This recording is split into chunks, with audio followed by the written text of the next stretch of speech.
My name is Suzanne Guillette. I went to Kings Park High School in Kings Park, New York. I am the Facilities and Maintenance Manager here at Rolls-Royce Marine Defense in Walpole, Mass. Actually, in middle school, I was totally set on what I wanted to do, and I wanted to be a marine biologist. So it's not what I'm doing today. But that kind of led me, so I think I was more like 5th grade, 6th grade.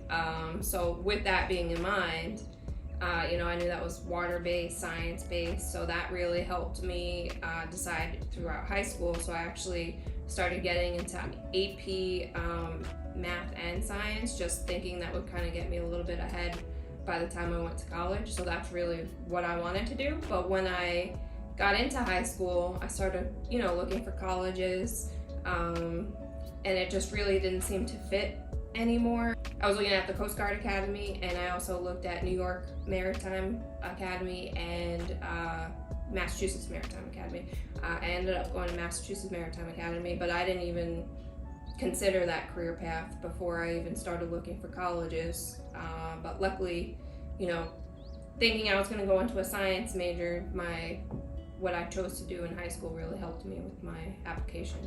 I call it a non-traditional college. We had to wear uniforms. Your first year is pretty strict, but I was grateful for it. It really put you in the right mindset. It kind of reminds you you're going to school pretty much for a reason, and they did everything that they did to prepare us.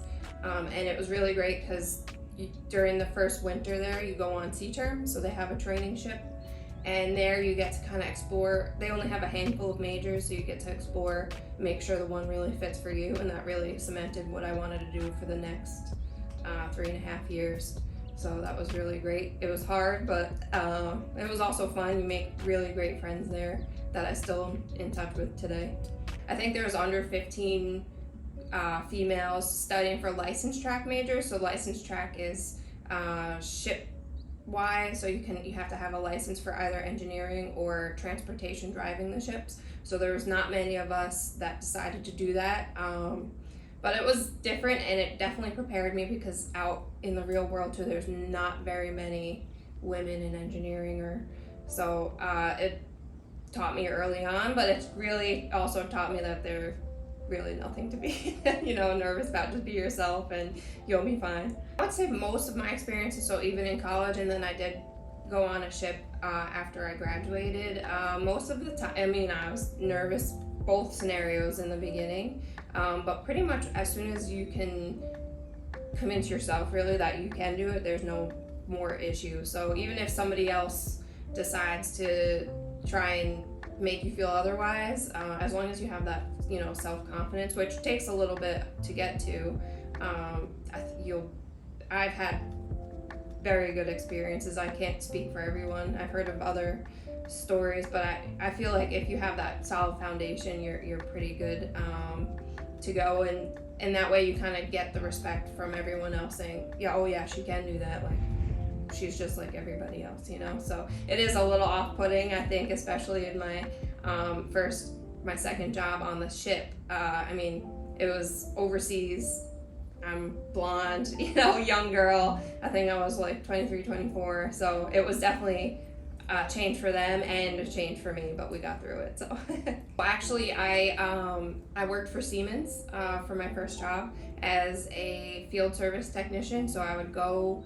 The first year was a year of training for engineers, and then I would go to customer sites. They were nuclear power plants, and I would go to their sites, be there for months and months sometimes, and help oversee the outages. So the steam turbines that drive the nuclear part of it, that help generate the power, that's what I was in charge of, to take them apart, make sure, do all of our checks, stuff like that. So I was over a group of people.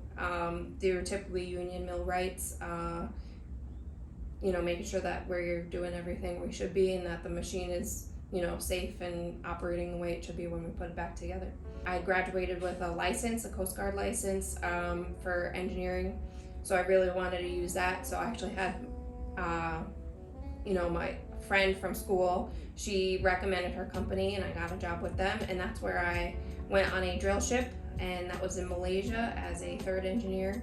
on their ship. So that would be 4 weeks there, 4 weeks home.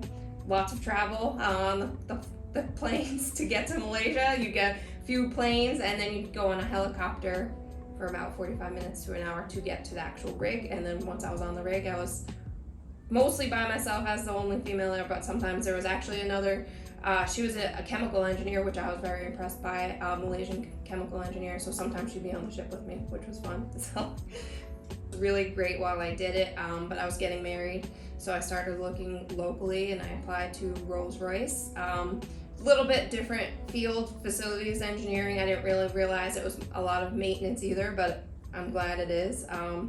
So I applied here as like an assistant to the facilities manager at the time, and after a few months I got a call back and they called me back on my honeymoon for an interview, and I guess I did well and here I am. So I feel like I have two jobs in one. So facilities manager is like buildings, infrastructure, but I'm also in charge of the maintenance of the machines that we have here. So we have a few unique machines that help us make the products that we make here, which is propellers, and they mostly go to the the U.S. Navy and Coast Guard, which is really cool. So not too far off from ships, still ship stuff, but now I'm more on the supporting the machines that make these things. So a typical day in the life, usually we have a meeting right in the morning, get our goals straight, make sure our priorities are aligned with what everyone else is thinking, and then after that I'm out on the machine floor for most of the rest of the day, as long as I don't have too many other meetings. And I really like to work hand in hand with the technicians that work here, and making sure we're all doing what we can to fix everything. Sometimes we have major fixes, and between that, doing the daily, we're trying to plan for the long term, because everything that we do now can affect what we do later. So usually I'm out walking around, which I love. I don't really like being stuck in the office, so it's great. The biggest thing for me, I guess I would always call myself as an organized person, but I don't think it's like a very hard thing to be organized, really. So I'm talking about in this current position, I have to keep track of like a lot of stuff. So really the biggest thing is writing them down, and that's how I stay organized. So I think that's really important, and also just being able to, I talk to all different kinds of people. I talk to operators, I talk to the maintenance people, I talk to,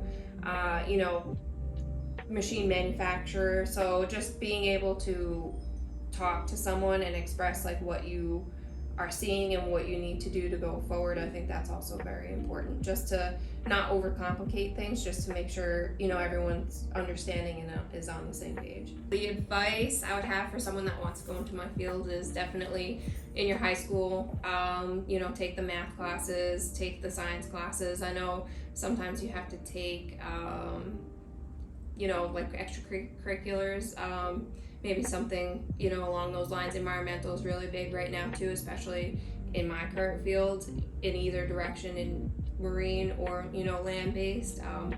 So don't be afraid to explore those interests in high school and keep those in mind. Again, in high school, just don't be afraid to try things. You don't really know until you do it. And if you try it and you're not good at it, still stick with it. I think unless you absolutely hate it, then you can always leave. Don't be afraid to commit to something.